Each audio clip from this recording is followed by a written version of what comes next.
Assalamualaikum warahmatullahi wabarakatuh. Perkenalkan, nama saya Teguh Yuwono.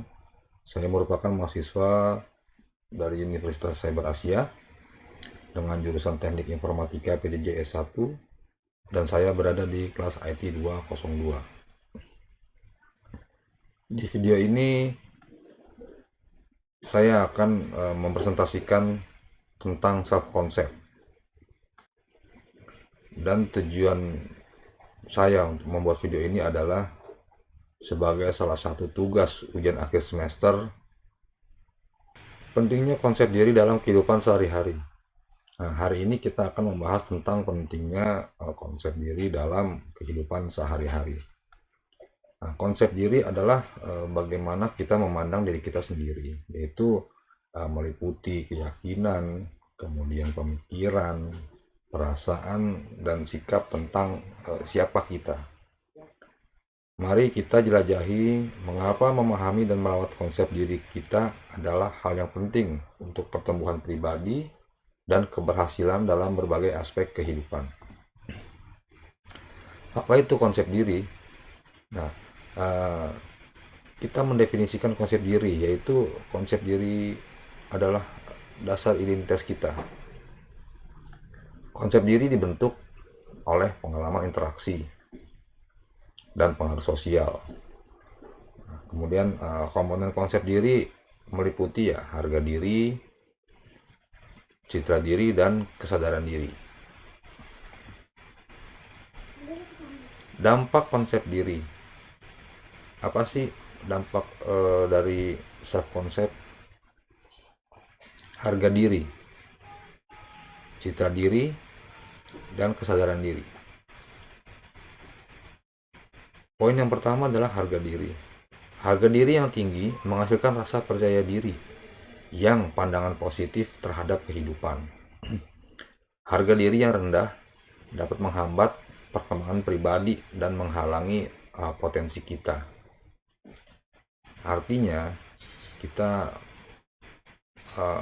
tanamkan dalam diri kita sebagai self concept. Kita masukkan dalam konsep diri kita. Kita harus mempunyai percaya diri yang tinggi dan pandangan positif terhadap kehidupan. Karena kalau kita tidak mempunyai percaya diri yang tinggi, kemudian harga diri rendah gitu, itu semua akan menghambat karena ketidakpercayaan dirinya. Yang kemudian yang poin kedua adalah citra diri. Citra diri yang positif membantu membentuk konsep diri yang sehat. Citra diri yang negatif bisa menyebabkan keraguan diri dan ketidakamanan. Nah, jadi kita juga harus mempunyai citra diri ya.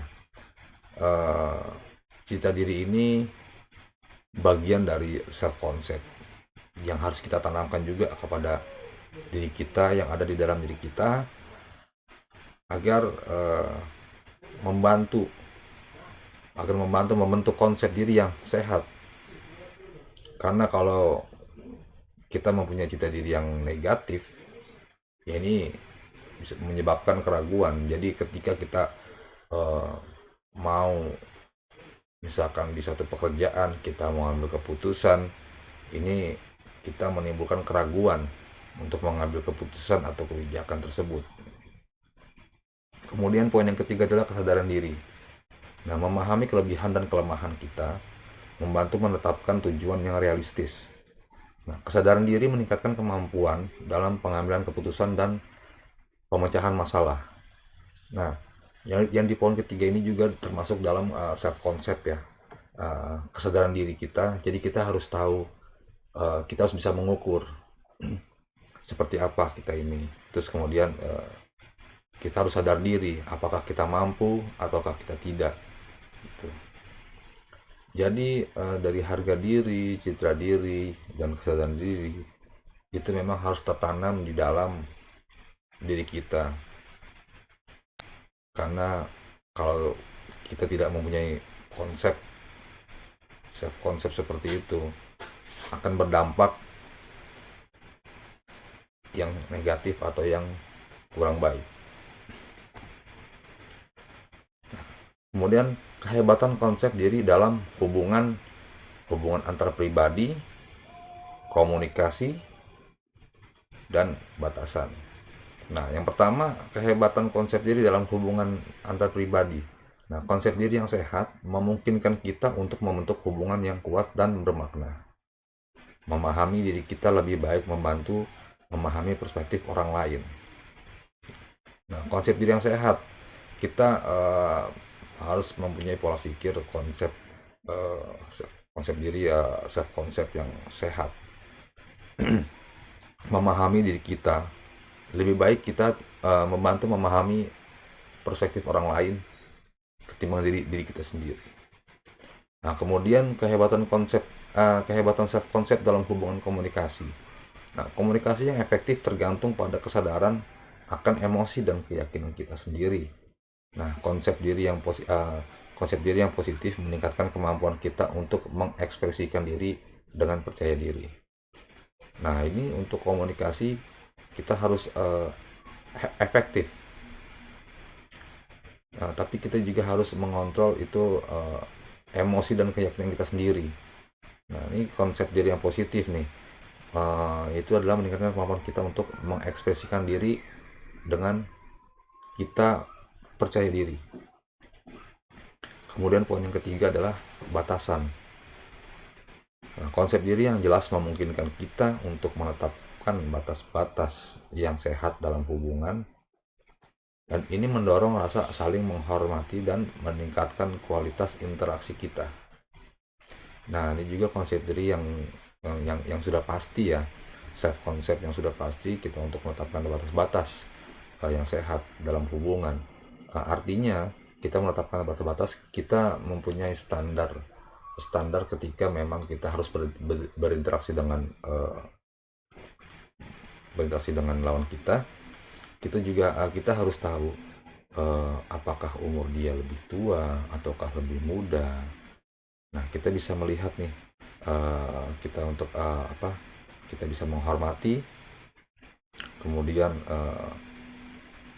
yang nantinya akan meningkatkan kualitas interaksi kita kepada mereka-mereka. Nah, kemudian konsep diri dan pengembangan pribadi. Yang pertama, kita harus menetapkan tujuan. Nah, self concept dan pengembangan pribadi ini kita harus mempunyai self concept ya, konsep diri dalam pengembangan diri pribadi kita. Yang pertama itu adalah menetapkan tujuan. Nah, konsep diri yang kuat memberdayakan kita untuk menetapkan tujuan ambisius namun tercapai. Nah, ini juga memotivasi kita untuk bekerja menuju peningkatan diri dan pertumbuhan pribadi. Nah, yang kedua adalah ketangguhan. Nah, konsep diri yang sehat membantu kita pulih dari kegagalan dan tantangan. Ini mendorong sikap positif saat menghadapi masa-masa sulit. Nah, mengapa kita harus menerapkan dalam diri kita itu sebagai self concept ya? Yang pertama menetapkan tujuan, dan yang kedua adalah ketangguhan. Dan kita juga menetapkan tujuan artinya kita harus mempunyai target. Karena kalau kita mempunyai self concept, target, wah saya bekerja sekian tahun, saya harus begini, sekian tahun saya harus begitu. Jadi kita mempunyai target. Nah, itu menetapkan tujuan. Tujuan kita apa sebenarnya? Apa yang kita cari? Kalau kita tidak mempunyai tujuan, jadi apa target kita? Apa motivasi kita untuk tujuan tersebut? Tidak ada. Jadi kita harus pertama itu menetapkan tujuan. Kita mau usaha, mau apa. Jadi menetapkan tujuan adalah bagus untuk self concept diri kita. Dan di poin yang kedua adalah ketangguhan. Nah, ini ketangguhan juga kita harus perlu ya, dan penting sekali ketika kita mengalami suatu kegagalan dalam bekerja, berusaha, berdagang. Nah, self concept ketangguhan inilah yang akan nantinya mendorong sikap positif saat menghadapi masa-masa sulit. Jadi kita harus menanamkan self concept, tujuan ataupun target ataupun dari ketangguhan. Nah, konsep diri dan kesuksesan karir. Yang pertama adalah percaya diri. Keyakinan pada kemampuan kita meningkatkan peluang kemajuan karir. Kemudian percaya pada diri sendiri membuat kita lebih cenderung mengejar peluang. Yang poin kedua adalah kepemimpinan. Nah, percaya diri, keyakinan pada kemampuan kita meningkatkan peluang kemajuan karir.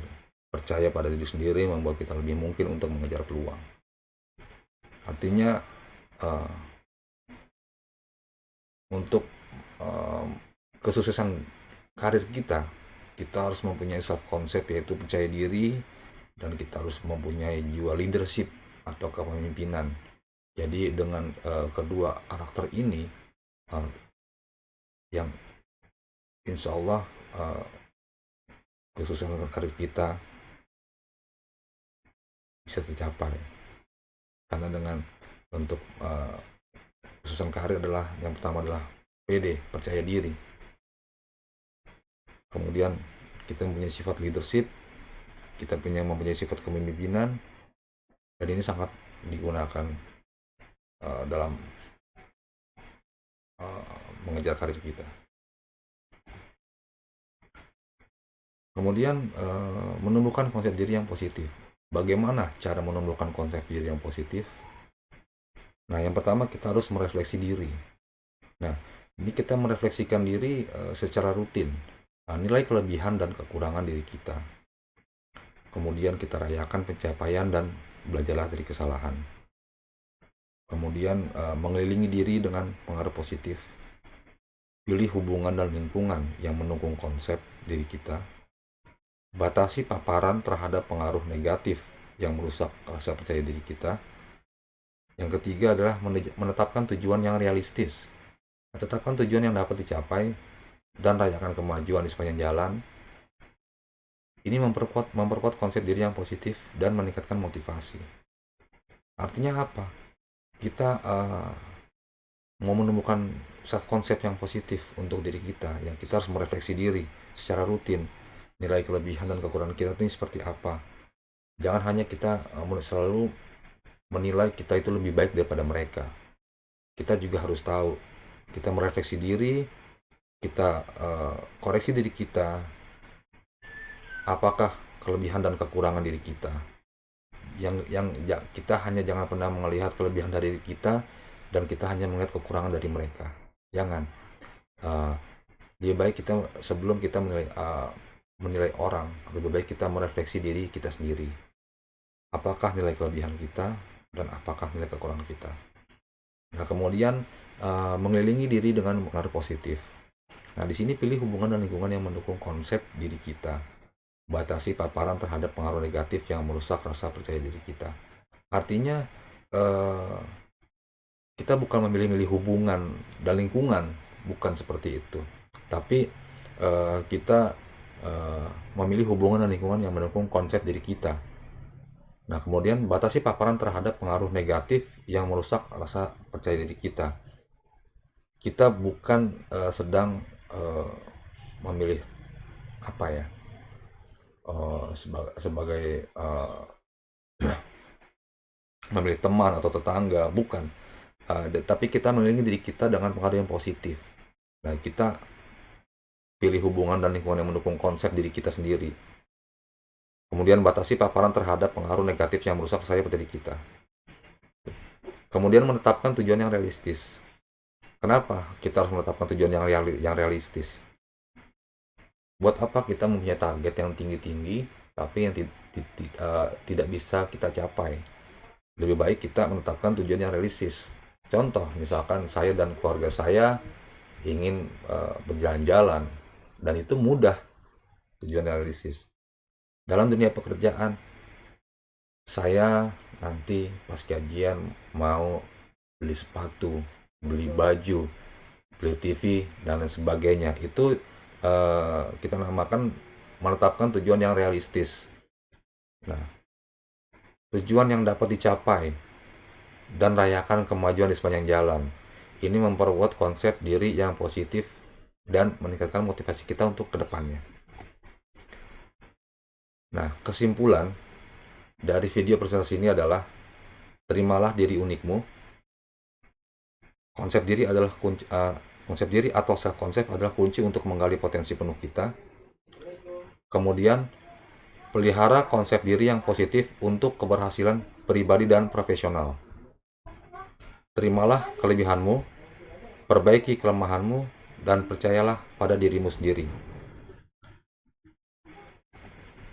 Terima kasih atas waktu dan perhatiannya. Demikian video presentasi ini saya buat. Kurang lebihnya saya mohon maaf. Wassalamualaikum warahmatullahi wabarakatuh.